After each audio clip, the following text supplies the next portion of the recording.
લાઠીમાં એક યુવાન પર મરણતોલ હુમલો, છરીના ઘા મારીને હુમલો કરાયો. હુમલો કયા કારણોસર કરવામાં આવ્યો? કારણ અકબંધ. અમરેલીના લાઠીમાં છરીના ઘા મારી યુવક પર હુમલો કરાયો.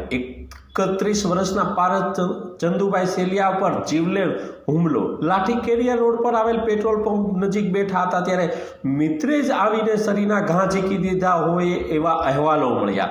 પારસ સેલિયા ગંભીર રીતે ઘવાયા હોય. લાઠી હોસ્પિટલ બાદ અમરેલી સિવિલ હોસ્પિટલમાં ખસેડાયા. ઘટનાની જાણ થતાં પોલીસ ઘટના સ્થળે દોડી.